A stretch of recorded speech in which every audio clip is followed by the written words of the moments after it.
What's up, guys? So I think one of the most intriguing things about Mass Effect Andromeda is going to be that we're going to be in a completely different galaxy.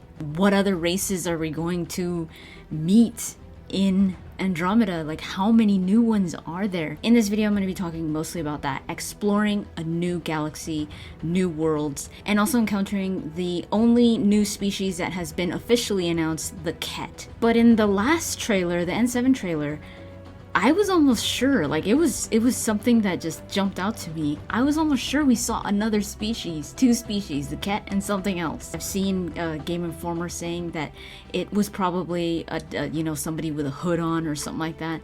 It's not obvious that it's a new species, but I immediately thought it was. So let me know in the comments down below what you guys think. I think I even saw somebody saying that it was a Quarian? I didn't get the impression of a Quarian. Are the Quarian going to be in Mass Effect Andromeda?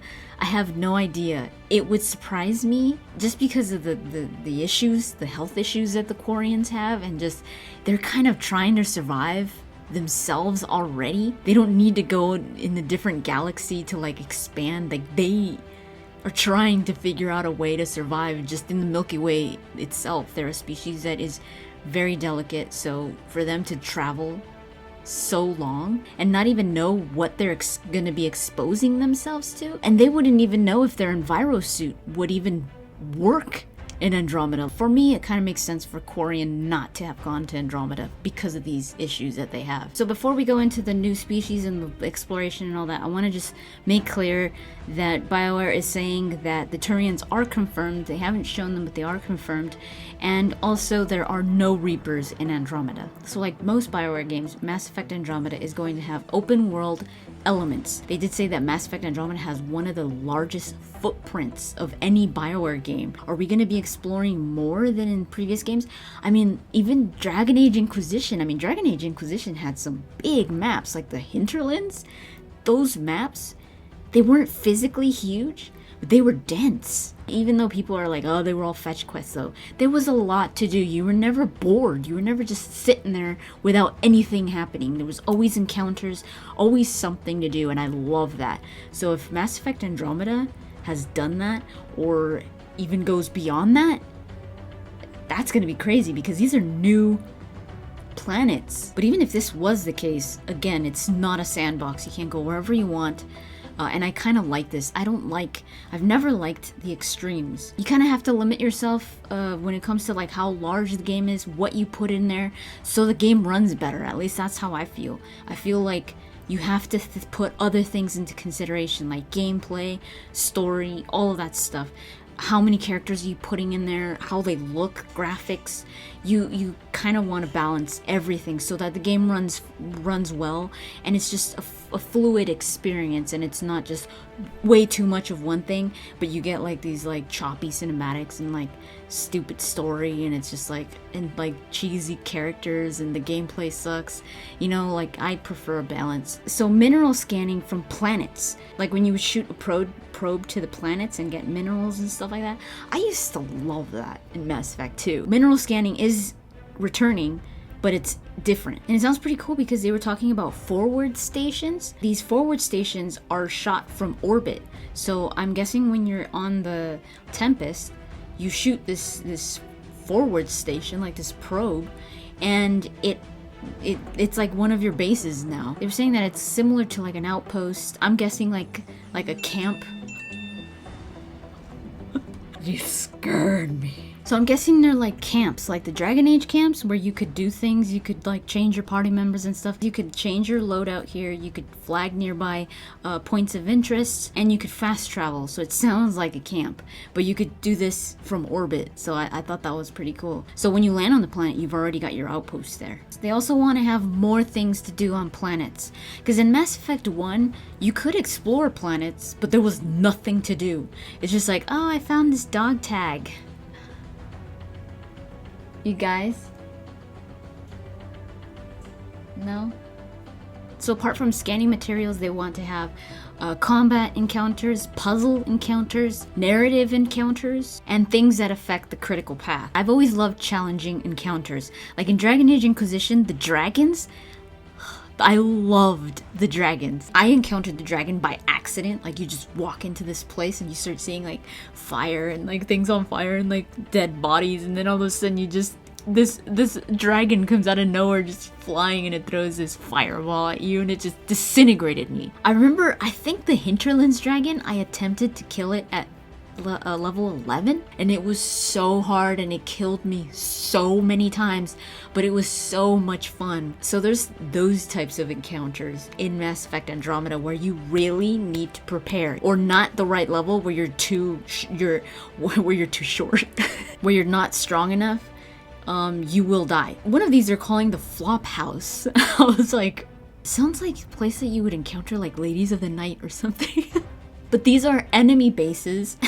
But these are enemy bases that are difficult to take out. I'm guessing these are like faction bases, because it says every planet has one. This encounter is systemic, so you know the combat just starts, but there's also some scripted stuff in there. Like, for example, they were saying if you're not quiet enough, or you're not stealthy enough, or you're not careful enough, you could sound the alarm and more enemies start coming out, so you would have to like find a way to turn off the alarm. You could also encounter super bosses. They didn't go more into this, but I'm guessing these are probably like that big monster that you see in the trailers, and these are probably equivalent to your dragons in Dragon Age Inquisition. There are vaults, like they showed in the 4K gameplay footage for the PS4 Pro. You can find these in some planets, but it's a mystery as to what their purpose is, but they obviously do have a tie to the critical path. And GameInformer was saying that the remnants seem like mummies guarding a tomb. I wouldn't consider them a new species, but one of the new artificial intelligence. I'm hoping they're not similar to the Reapers. I've talked a little bit about the Remnant already in one of my previous videos. I'll have it up here somewhere that you could check it out. It's just weird to see them just floating there, and you're just like, they're not gonna attack me? They're kind of just like a defense mechanism, it seems. So when you start moving things around in that footage, that's when the Remnants seem to like, they're like, yeah, okay, that wasn't cool. But are they bad guys? I feel like they're not. It seems like the KETT is a threat, and I feel like the Remnant and these vaults, I think the KETT are trying to get something from these vaults, something from the Remnant. And I said in that 4K video that I did that I hope the Remnant are kind of like something that you have to preserve, something that you have to save, because the KETT are trying to, like, I don't know, destroy it or feed off of the energy or something like that. Like they're probably like disturbing these, like GameInformer said, these tombs, and it's gonna cause havoc. Like maybe these vaults have immense energy, this immense power that the KETT want for themselves, and it's gonna be bad. Like it's gonna be bad for everybody if they do achieve this. So maybe that's what you're trying to do. So now that I'm on the topic of the KETT, let's talk about what we know so far. They are hostile, and they're the main bad guy that we saw in the trailer, in the last trailer, is also KETT. He looks different because he's got that weird thing in the back of his head, which in all honesty it was like, I really wanted to like I just got this urge of like wanting to throw a basketball in there, and I was like, or grab him and like shake him or something. But he does look different from the other ones, and I'm thinking it's because it's kind of like those species, like the queen ant or the queen bee. He's probably the alpha of the species or something. The soldiers are calling grunts, so it seems like it's going to be like enemies, like say the collectors in the previous trilogy, where there were types, there were classes. I'm a bit confused as to the wording when it comes to the armor, because they obviously do have armor, but they were also talking about in the video where they were talking about the KETT, they were talking about them having bone armor. This like part of them, this bone that you see on them, is it part of them, like an exoskeleton, or is it bone armor that they could take off? We don't know if all of them are hostile, because like in the First Contact War, the Turians, they were our enemy, so it's not like they're bad. It's just that they're, you know, they were policing the area, and they didn't know who the hell you were, and you were breaking the freaking law. But in this case, I don't think it was like with the Turians. In this case, I think they are doing something bad, something that is going to put at least the Helios cluster in danger. What I want to know is, why does this bad guy want you? Like, why are you important? Why are you special? He doesn't just want you for your beautiful face and your gorgeous hair. I would suggest you go on GameInformer.com to at least see the video where they're talking about the KETT and the art direction and all that. They show a bunch of screen captures of it and also concept art, how they were really focusing on the way the silhouette of the KETT looked to see what was more menacing and stuff. In the Game Informer article, they also talked about one of the new worlds called Eladin. Eladin seems to be like a desert planet. They were saying that you stop in Eladin to investigate a lost Krogan colony ship. That says more than Jin Garson told us. On Eladin, there's a possibility that you'll encounter, this is one of those examples of encountering combat and just things happening around you that you don't even have to get involved in, or you don't have to like trigger, they're just happening. Two factions fighting each other. I wonder if this type of thing, like two factions fighting each other, what is that scripted? I don't know. Are we all going to encounter that? Or is that just like by chance that these two factions bumped into each other and they're like, hey!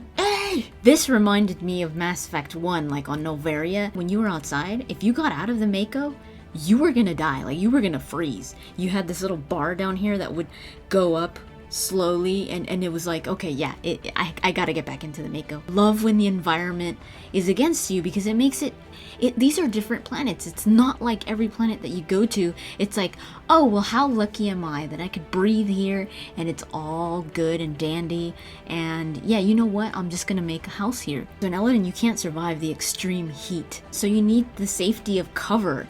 I don't know if this is like shaded areas, or if these camps, these forwarding stations, if those help you out, like if you're safe there, or maybe even your Nomad as well. Maybe it's like in the previous games where if you're in the Nomad, you're safe, but most likely, because then how would you move around, right? So that's pretty much it. Let me know in the comments down below what you guys think of the KETT. So thank you so much for watching, and I should go.